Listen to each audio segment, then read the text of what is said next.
At 5 in the morning, Sophia Bell told her son over the phone that soon, very soon, she would come take him home. Then she boarded the bus to work. By afternoon, James Carter's phone was screaming. "James, come home now. That lunatic housekeeper is poisoning your children's minds, and she's wrecked the kitchen." Glass shattered somewhere behind Victoria's voice. "They're laughing with her, James. Laughing." He drove home to fire her the termination envelope already in his pocket. There is one more thing worth knowing before he gets there. His son had not spoken a word in 14 months. Not because he couldn't, because he had tried to say something once, exactly once, and this is the story of what happened after that. Then James opened the kitchen door and saw what she was doing with his twins. The gate swung open and the car rolled up the long drive, and James Carter sat in the back with a white envelope resting on his knee. Inside it was a severance check and a single sheet of paper. He had signed the paper at a red light using his briefcase as a desk, and he had not read it. He was not a man who fired people himself. He had an entire floor of a building downtown filled with people whose job was to do that for him. But this was his house, and those were his children, and there was one rule he had made for himself in the 14 months since Grace died. Nobody hurts them again. Not illness, not lawyers, not photographers, nobody. The car stopped. The driver looked at him in the mirror and asked whether he should wait. Yes. James turned the envelope over. Then something occurred to him, and the shame arrived before the thought had even finished forming. "Walter, what's her name again?" "Miss Bell, sir, Sophia Bell." "Sophia?" He said it once quietly, the way a man tests a word in a language he does not speak. 3 weeks she had worked in his house. 3 weeks she had cooked in his kitchen, walked his hallways, and put his children to bed. He had needed a driver to tell him what to call her. Victoria was waiting at the top of the steps with her arms crossed. She had been his wife for 5 months.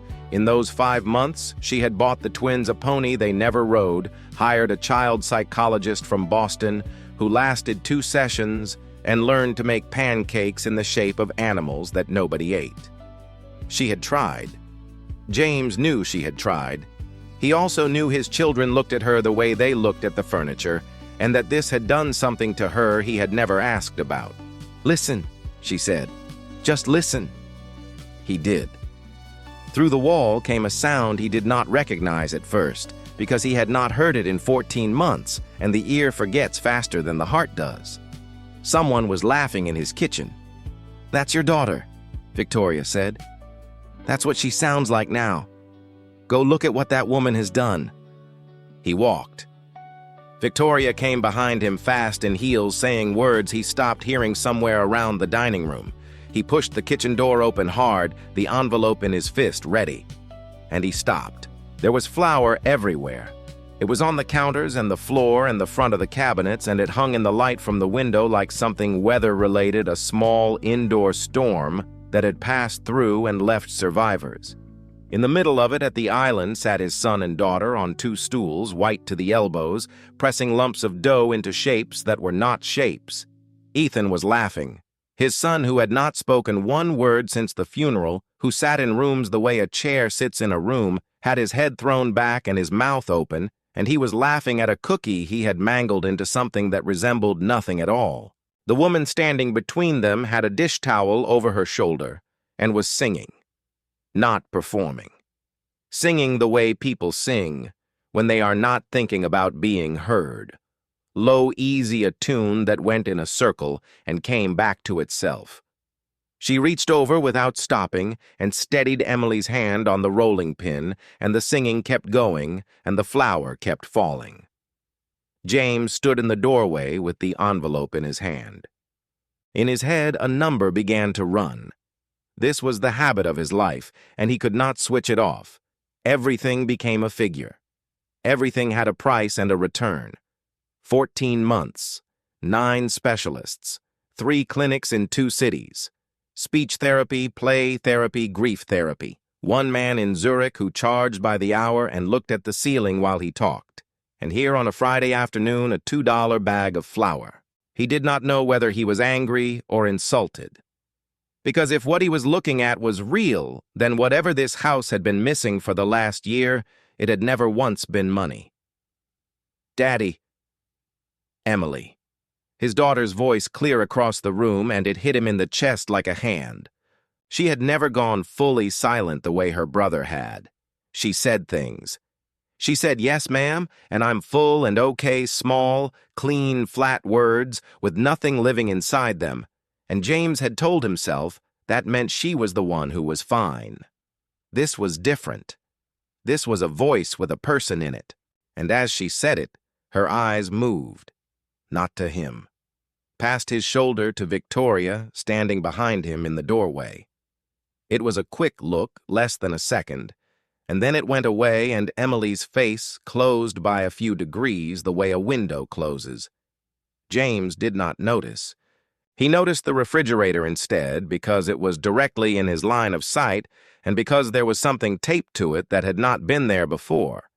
A sheet of paper. Crayon. 4 figures in a row on a green line holding hands. A tall one with dark curly hair and an apron, a girl in a triangle dress, a boy in a red shirt, and up in the corner above all of them, a 4th figure with long hair standing on a cloud waving. James looked at it for 3 seconds and saw nothing at all. A child's drawing. Somebody's mother in heaven. Every grieving house in America has one on the refrigerator. He did not notice that the woman on the cloud had eyes and hair and 2 hands and no mouth. Sophia noticed him then. Whatever was in her face, and for a moment there was something in it, something warm and unguarded, folded up and disappeared. She stopped singing. She put down the towel. "Mr. Carter." She was already moving, already crouching, already reaching for the roll of paper towels. "I'm sorry. I'll have this cleaned in 10 minutes. It won't happen again, sir. I'm sorry." She was on her knees on his kitchen floor, wiping flour with her hands, and she was apologizing, and James stood there holding an envelope with her name on it that he had not even known how to spell an hour ago. She was not thinking about miracles. She was thinking about $3,100, which was what she still needed for the deposit on a 2-bedroom apartment 40 minutes across the city, where a 6-year-old boy named Malik was sleeping in his grandmother's front room and asking every few days when his mother was coming to get him. "Get up," James said. It came out wrong. Everything came out wrong. "Just get up." Victoria took him into the study and shut the door. "Fire her tonight," she said. "Not Monday, tonight." They were laughing. Of course they were laughing. She let them destroy a kitchen. Victoria's voice was steady, which was worse than if it had been shrill. "Do you want your children happy, James, or do you want them well? Happy is the easiest thing in the world. Anyone with candy can do it. Anyone who lets them do whatever they want can do it. That's not the same as fixing them, and you know it." He did know it. That was the problem. It was not a stupid thing she had said. It was the kind of thing that is wrong in a way you cannot immediately name, which makes it far more dangerous than a lie. "Everything in that room is going to be dirty for 2 days, Victoria said. "And in 2 days, they'll be exactly where they were. She's not a doctor.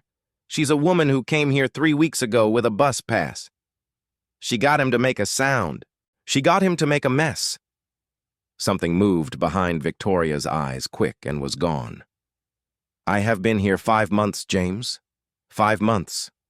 I have done everything anyone told me to do." He should have heard it.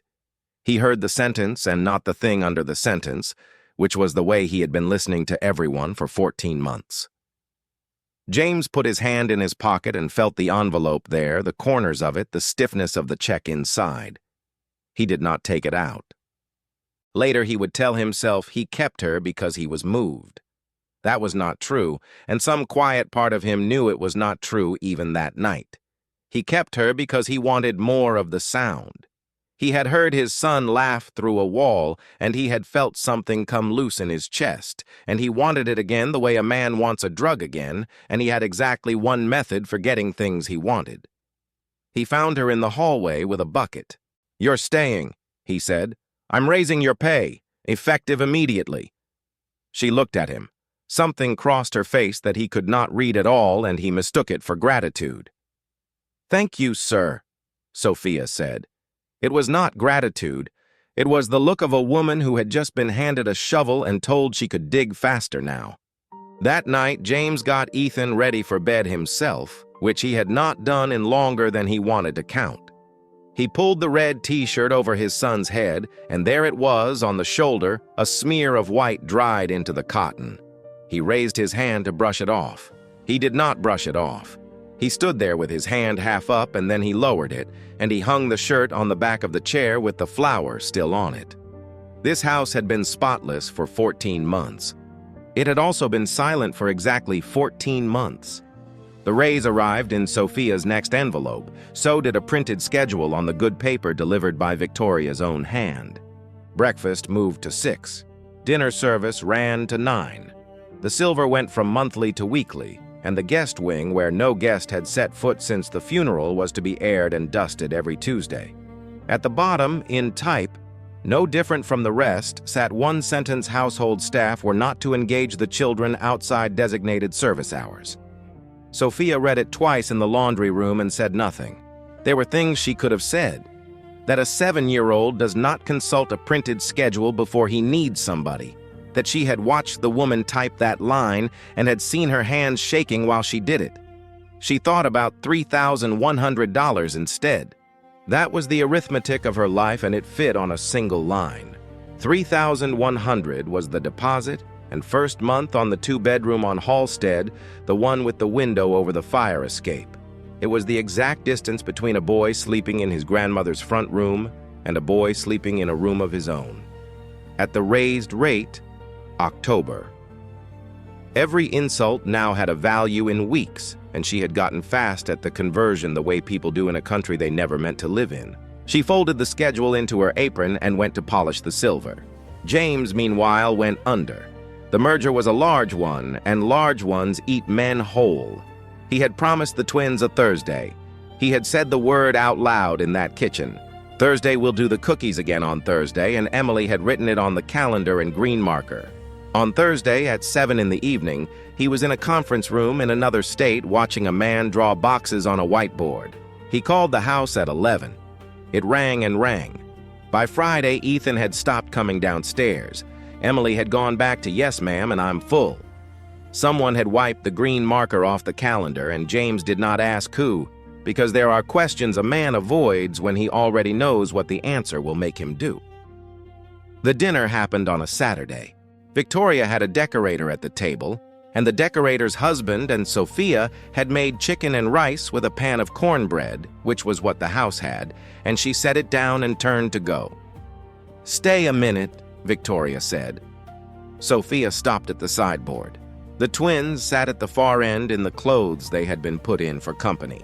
"I want to be fair about this," Victoria said to the decorator in a voice built to carry the length of the room. "It's filling. Nobody could accuse it of not being filling. It's only that there's a difference between food and feeding. This is what you make when you're feeding people. It's a cheap plate. I don't mean the money, I mean the whole idea of it. A corner store idea." She smiled at no one. "You can't blame a person for cooking the way they were raised." The decorator laughed the way people laugh when they would rather be anywhere else. Sophia stood with her hands folded and her eyes down and did not answer. Answering meant the door, and the door meant starting the count again from the beginning. Then Ethan climbed down off his chair. He was 7 years old and had not spoken since the funeral, and he was very small in his good shirt. He picked up his bowl, the imported thing in the white dish, the thing his stepmother had praised at the start of the meal, and carried it across the dining room with both hands past his father's empty chair, past Victoria, and pushed the kitchen door open with his shoulder. Every person at that table heard it hit the bottom of the trash can. He came back with the empty bowl, set it in his place, climbed up, folded his hands, and looked at the tablecloth. The decorator studied her glass. Nobody spoke for a while. It was the loudest thing that boy said all year, and Victoria understood every syllable of it because she had spent 5 months trying to make him look at her, and he had just crossed an entire room to make a point. She sat there with her wine and her face arranged, and behind her eyes, something went out. And Sophia at the sideboard still said nothing.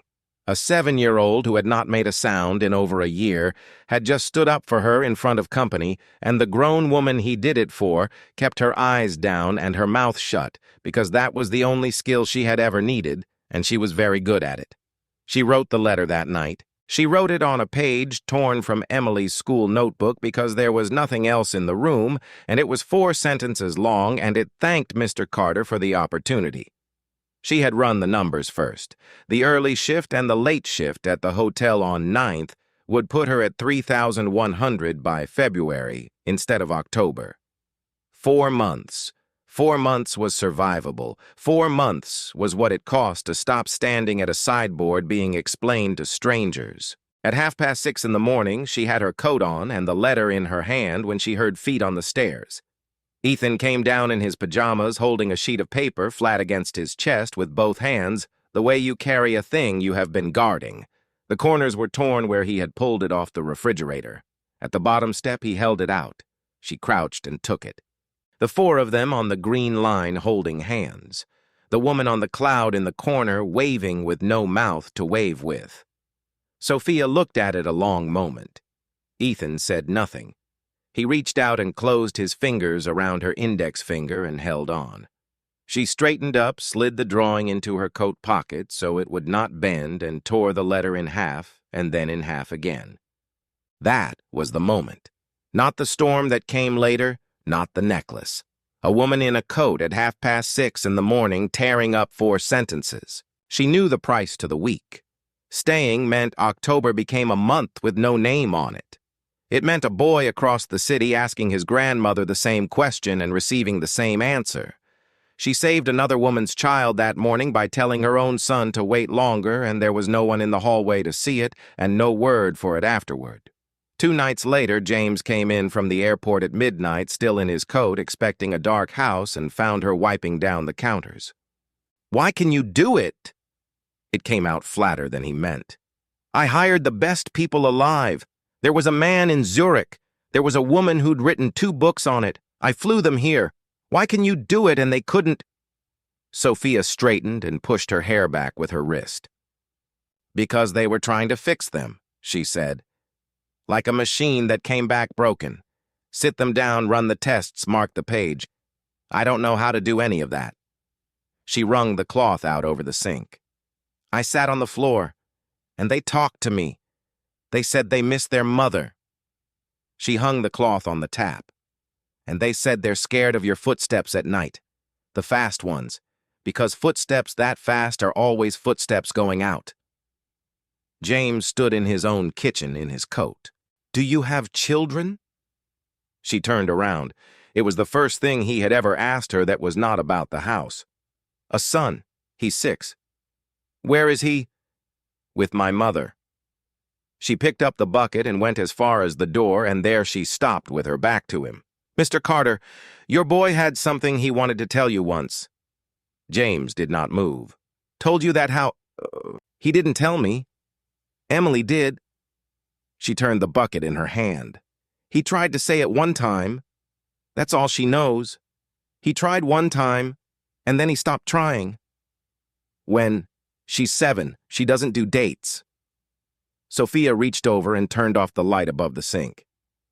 "I thought you'd remember." Then she was gone down the back stairs, and James Carter stood alone in the dark of his own kitchen and went looking through 14 months. He was good at this. He had a memory like a filing system.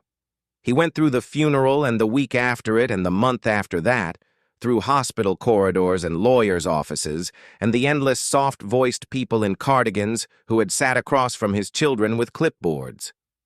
There was nothing there, not a trace, not a shadow of a thing. Whatever his son had tried to say to him had been so small and had lasted so few seconds that the machine had not bothered to write it down. Upstairs, he opened the bottom drawer of his desk. The invoices were in there under a rubber band, a stack as thick as a novel. He took the band off and went through them one at a time.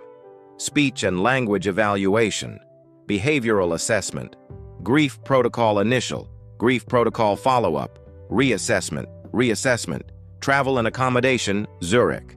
Not one of them listed the price of sitting on the floor. People are like that. Whatever can be paid for gets paid immediately. Paying is always easier than being there. He put the rubber band back around them and put them in the drawer.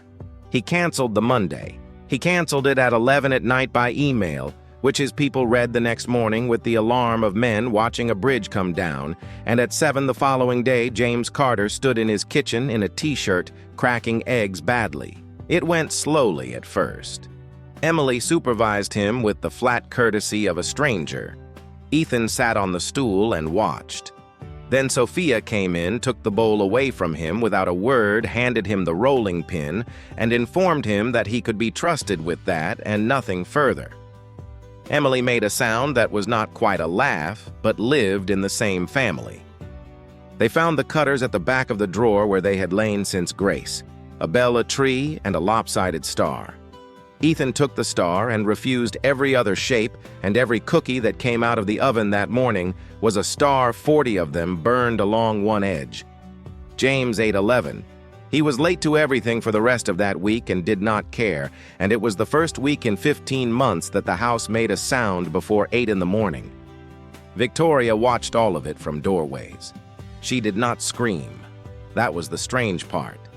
She turned quiet and pleasant, and moved through her own home like a woman touring a house she had read about in a magazine. At 2 in the morning on the Thursday, she walked down the east hallway and stopped at the door at the end, Grace's room, locked 15 months. James had the key somewhere, and Victoria had never once asked for it in 5 months of marriage because asking would have made it a real thing with a real answer. She put her hand on the knob and turned it until it stopped. She stood there in the dark, the legal wife of the house, her hand on a locked door with another woman's dresses hanging behind it. And if anyone had come around that corner, they would have seen something worth pitying. Nobody came around the corner.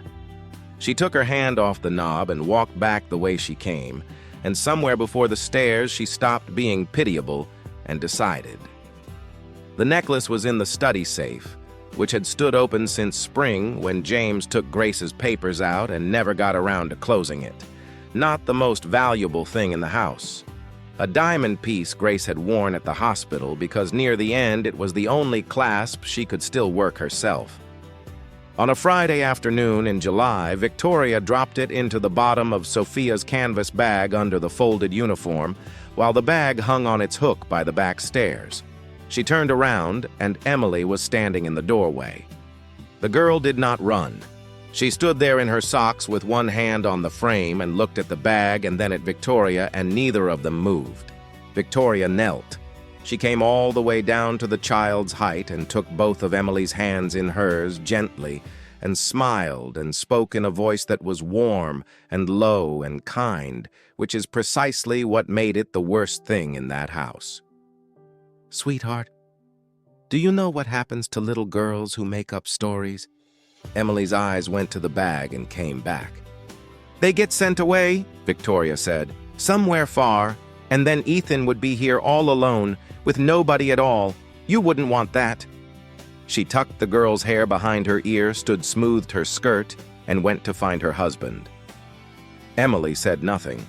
She had learned a long time before this that saying things did not work, and now a grown woman had knelt in a doorway and confirmed it for her in a kind voice, and the lesson closed over her like water. They found the necklace in 15 minutes because Victoria walked them to it. By evening, James's brother-in-law had called twice about the family name, and the head of the foundation had called once, and the word police had been spoken in his own house by his own wife in front of his own children. He stood in the kitchen with the canvas bag on the counter between them. "Mr. Carter," Sophia said. He looked at the bag. He looked at the window. He looked at his hands. He did not look at her face. That was the thing. That was the specific and unforgivable thing, and he knew it while he was doing it, and did it anyway. "You should go," he said. "Tonight. Before this turns into something else." He took out the checkbook, tore the page free, and held it toward her. $3,100. The number meant nothing to him. It was what his father's people had always called the quiet figure, the sum you pay at the door, so that nothing follows you out of it. He had written it without thinking twice. Sophia took it out of his hand and read it. The exact amount. To the dollar. The apartment on Halstead, the window over the fire escape, her son's own room, 6 months of her life, the whole of it held out across a kitchen counter as the price of disappearing. She set it down on the counter face up and picked up her bag. She could have said one sentence. One. She knew exactly which one it was, and she could feel the shape of it in her mouth. But she had gotten to 34 years old without ever once asking anybody for anything, and she was not going to start in the kitchen of a man who would not look at her. So she looked at him instead, and there was no rage in it, which was worse because there was disappointment and there was also forgiveness, and a man can survive being hated far more easily than he can survive that. She walked out the back door. The twins had been on the stairs the whole time. What came next was not crying. James had heard them cry. This was a sound out of both of them at once, and Emily reached the counter first and swept the drying rack onto the floor, and Ethan had the star in his fist and threw it down with everything a 7-year-old body contains, and it hit the tile and split, and he stamped on it once.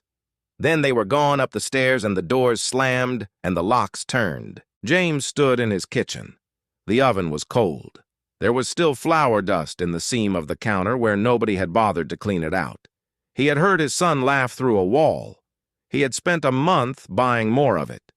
And he had signed it away in 11 seconds because men on a telephone said the word police. The check stayed on the counter 3 days. Nobody moved it. The temp from the agency worked around it as though it were part of the fixtures. And every time James crossed that kitchen, his eyes went to it and off again fast, the way a man glances at a question he has known the answer to for a long time and has chosen not to hear. The storm came in on the 3rd night. It came up the river the way they do in that part of the country, fast and low, and by 9 o'clock the rain was going sideways across the terrace and the lights browned out twice. The temp had gone home at 7. Victoria was on the phone in the front room with somebody about the fall calendar. James was in the study with a glass he had not touched, reading the same paragraph of a contract for the 4th time.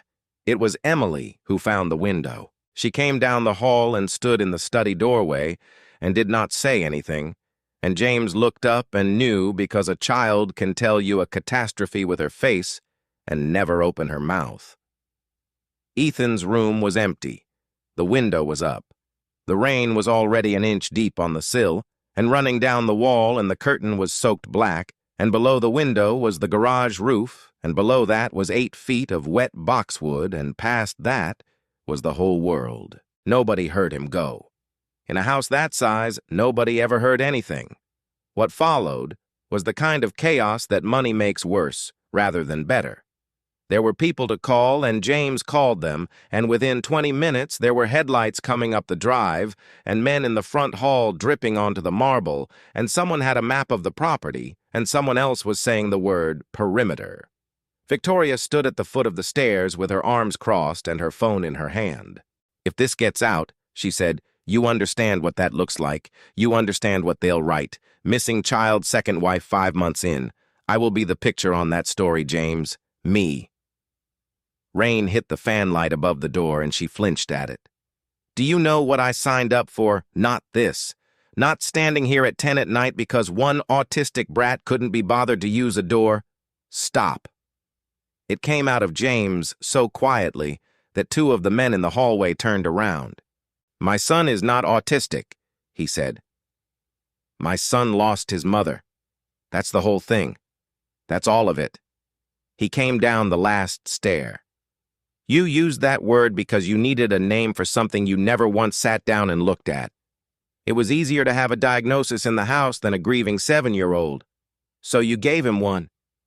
Victoria's mouth opened, and nothing came out of it. And then from the middle of the staircase, a voice. "I saw her." Everybody turned. Emily was standing 3 steps up in her nightgown with her hand on the rail. She was 7 years old, and she had spent 14 months saying, "Yes, ma'am, and I'm full," and her voice came out thin and small and completely level. "I saw her put the necklace in Sophia's bag," Emily said. "She did it by the back stairs. I was in the doorway and she saw me. She got down on the floor and told me that girls who make up stories get sent away and that Ethan would be here by himself with nobody. So I didn't say it. Her chin went once and she made it stop. I'm saying it now because Ethan's not here and I don't care what happens to me. The rain filled the whole hallway. Nobody moved. One of the men looked at the floor, and Victoria did not cry, and she did not fold, and she did not even look at the child on the stairs. She looked at her husband, and when she spoke, she was perfectly calm, and that was the moment the room got cold. She's 7, James. She picked her handbag up off the console table and put it over her shoulder. She's been in therapy for 14 months, 9 specialists, 3 clinics. You keep the invoices in the bottom drawer of your desk. I've seen them, the whole stack tied up with a rubber band like a novel. She adjusted the strap. Every one of those reports has a line in it that says your daughter is not a reliable narrator of her own experience. You paid for every line. You flew a man in from Zurich to write some of them. Nobody in that hallway breathed. Call the lawyers, Victoria said. Please, call them tonight. And then sit there and watch which document they read first, a 7-year-old story about a doorway or 14 months of clinical findings that you purchased and filed. She was right. That was the obscenity of it. Every dollar James had spent trying to have his children repaired had been quietly assembling itself all this time into the instrument that would be used to prove they could not be believed. James did not have a single thing to put against it. He would not have one until 11 o'clock the next morning when a technician pulled 90 seconds of footage off the backstairs camera that everybody in that house had forgotten was there. He looked up at the staircase. I believe her, he said. You have no proof. No. He did not raise his voice and he did not look away from his daughter. I have my daughter. A man who had never once committed to anything he could not document and file, who had bought 9 opinions because he could not trust one child, stood in a flooded hallway at 10 at night and took a 7-year-old over a stack of paper he had paid for himself. Get her things, he told the room. Then to his wife, you'll be out tonight. The lawyers will find you in the morning. Victoria stood there in her good coat with her phone still in her hand, and she did not argue anymore. She looked at Emily on the stairs for a long moment, and then at James. I tried, she said. 5 months, every single day. I bought the pony. I flew the woman in from Boston. I learned to make the pancakes with the ears on them. Her voice never lifted. They never looked at me, not once. Not one time in 5 months did either of those children look at my face. It was true. That was the terrible part. It was true, and it did not save her, and it never would have, and she went out into the rain under an umbrella somebody held for her. And that was all. Then James got his phone and stood in the kitchen where the check was still sitting on the counter, and he called her. 40 minutes across the city in 2 rooms over a laundromat, Sophia was sitting on the edge of a bed with a wet cloth and a thermometer. Malik had started coughing on Wednesday, and by Friday night, it was a fever of 102, and he was 6 years old. And he did not want the cloth and he did not want the medicine, and he wanted his mother's hand, which is the only thing at that age that is ever actually wanted. She had been sitting there since 7. She had not eaten. On the table by the window, still unopened, was the envelope with her last week's pay. The phone lit up with a number she knew. She looked at it for 4 rings. She did not leap. Nobody leaps. She sat on the edge of that bed with her son's fever coming up through her palm, and she looked at the name on the screen belonging to a man who had stood in his kitchen 5 days earlier and would not lift his eyes to her face, and she thought a hard, ugly, entirely human thought, which was no. Then she answered it, and heard what he said, and everything in her went to ice. Her mother was in the doorway with a dish towel before the call ended. She had heard enough of it. Go on, the older woman said. I've had a fever in this house before. Go get that baby. Sophia went. She put on the coat with the drawing still in the pocket. The bus had stopped running at 10, so she ran 3 blocks in the rain to the stand on the corner, and she got into a car with a stranger and told him an address in a neighborhood he had never had a fare to, and somewhere on the highway, she tore open the envelope and paid him out of her last week's pay. That is what it cost. They had been searching for 2 hours when she got there. James met her in the driveway. He was soaked through, no coat, his shirt stuck to him, holding a flashlight he had not thought to turn on. "Sophia," he said. It was the first time in his life he had said her name. He had needed a driver to tell it to him in this same driveway, and he had never once said it out loud to her face, not when he hired her, not when he raised her pay, not when he put her out of his house. "The playground on Delmore," she said. "There's a bench under the shelter at the back." He stared at her. "I took him there 4 times. We took the number 9 and he counted every stop out the window." She was already turning. "It's the only place I ever took him that wasn't this house. The park had been closed for renovation since spring, and the gate was chained, and James went over the chain link like a man 40 years younger, tearing his sleeve open on the top rail, and the rain was coming down so hard that the flashlight only lit the rain. Sophia went around to the shelter at the back. He was under the bench. He was in pajamas and 1 sneaker, and he was so cold he was past shivering, curled against the concrete leg with his back to the weather.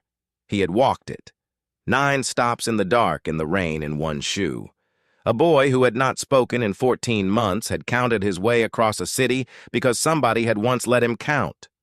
When the light found him, he did not flinch, and he did not turn his head, and he did not open his eyes. James got to him first and went down on his knees in the water and got both arms under him, and the boy's skin was the temperature of the bench. He held him against his chest with his hand behind the head, and he said it anyway into the wet hair to a child who could not hear a word of it over and over, and it was not any of the sentences a man rehearses. "I'm sorry. I'm sorry. I was scared of them, buddy. I was scared of what they'd say about us, and I let her go, and I knew the whole time." His voice came apart. "I was never here. I was never once here. I'm so sorry."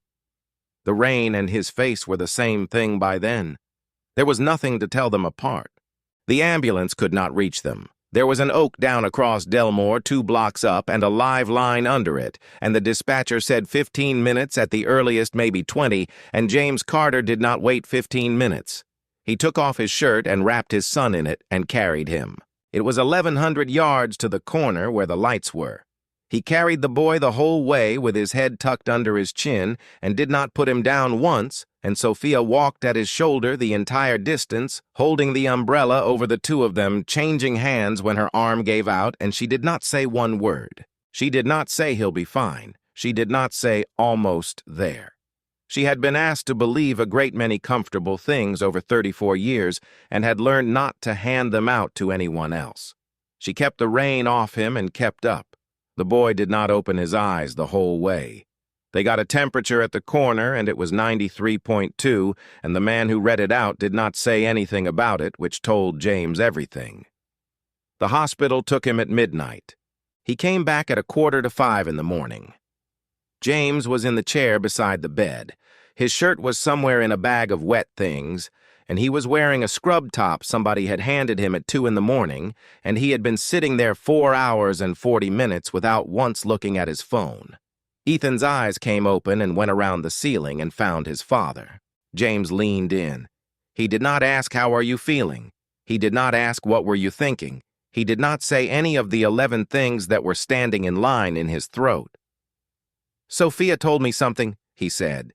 "She said you had something you wanted to tell me, 1 time, and that you tried." The boy watched him. I've been trying to remember it for 2 weeks." James's hands were shaking, and he put them flat on the blanket. "I can remember a contract from 1996. I can remember what the weather was. And I can't find this. I've gone through every single day since your mom over and over, and it isn't there. So I need you to tell me, because I can't get it any other way." He got down closer until his forearms were on the bed and his face was low level with the pillow. "I'm listening. I'll sit here as long as it takes. All day if it takes all day." The rain had stopped sometime around 4. There was a sound of a cart out in the corridor and then nothing at all. Ethan's mouth moved before anything came out of it. It took a while. He had not used any of it in 14 months, and it did not want to work, and the first attempt was only air, and the second was a sound with no shape. Then, hoarse wrong in the middle, slow, "Mom said to tell you to slow down." James did not move. The boy swallowed and his eyes went wet, and he got the rest of it out. "I said it at the church, you said not now." And it came back. All of it at once, whole the way a thing comes back when it has been sitting in the dark the entire time waiting to be asked for. A corridor with a green carpet, black suit, the smell of lilies which he had hated ever since and had never once known why.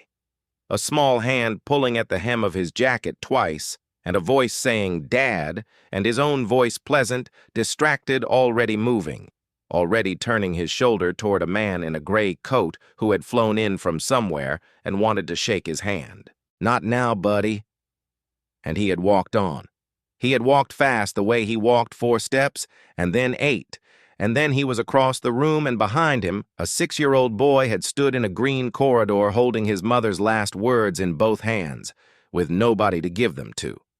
14 months of silence, 9 specialists, 3 clinics in 2 cities, a man in Zurich who charged by the hour and looked at the ceiling, and the answer had been upstairs the entire time in a bedroom in his own house waiting for one adult to sit down. Ethan's right hand came out from under the blanket. It had been closed the whole night and the nurses had cleaned around it. He opened it now slowly because it had stiffened. A piece of tin lay in the palm, bent and split along one arm. A single broken point of a lopsided star. It had cut him somewhere along the 9 stops, and the blood had dried into the seam of it, and he had not let go of it once. James put his own hand over it and closed his son's fingers back up around it, and then he put his head down on the edge of the bed and stayed there a long time, and his boy let him. She did not come back as a housekeeper. James put it in writing, which was the only language he had ever been fluent in, but for once he used it to open a door instead of close one. There was a title, and there was a salary that made his brother-in-law choke on the telephone, and there was a clause giving her a say in every decision made about those children's school doctors' bedtimes, all of it. But it was Sophia who wrote the clause. That was the part. She sat down at that kitchen table across from a man worth more than the county and asked for things out loud one after another in a full voice and made him write them down. She had never done it before in her life. Not to a landlord, not to a supervisor, not at a sideboard in front of a decorator. 34 years of converting insults into weeks and swallowing the difference, and the whole skill turned out to be a bad habit, wearing the costume of a virtue. "I'm not staying out of love for them," she told him. "I do love them, but I've been paid in love before, and it doesn't cover rent." James did not argue. He had never been argued with by anyone he was paying, and he found he had no defense at all and did not want one. And Malik came. James Carter did not write a check to make that happen. He drove across the city himself 40 minutes each way with the back seat down, and he carried boxes up 2 flights over a laundromat and down again, and he took a grandmother's hand in the parking lot and thanked her for something he could not name. The east room with 2 windows went to a 6-year-old boy who had spent a year asking when his mother was coming to get him. For the first time in his life, James Carter used his money to undo a knot instead of to buy the rope. There was no wedding. Nobody in that house was in any condition for one, and nobody pretended otherwise. What there was 3 pairs of children's shoes by the door instead of 2, and a woman in the house who could be argued with, and a man learning at 42 how to be somewhere on purpose. He opened Grace's room himself on a Sunday, with all 3 of them standing behind him in the hall. The key was in his desk where it had been the whole time. The air came out stale and sweet, and 15 months old, and Emily went in first and pulled the curtains back, and the light got in there and lay across the bed, and nobody cried, which surprised him more than anything else that year. The drawing went back up on the refrigerator.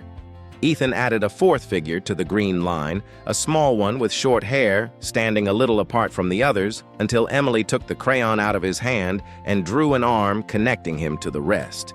Then the boy reached up to the top corner to the woman standing on the cloud and gave her a mouth. The star cutter sat on the kitchen windowsill.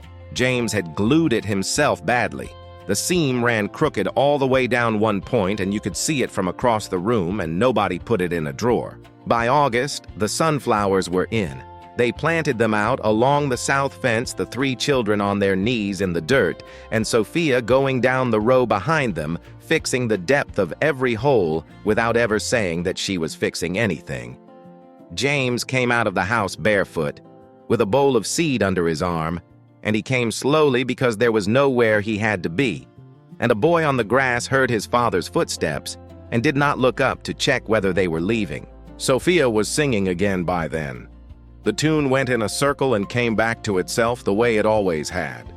The playground on Delmore opened again in September. There was no ribbon and no plaque, and the name Carter did not appear anywhere, and not one line about it ran in any newspaper in the state. The only thing his second wife had ever truly been afraid of, and the only thing he found he wanted. They kept the bench under the shelter. They just painted it.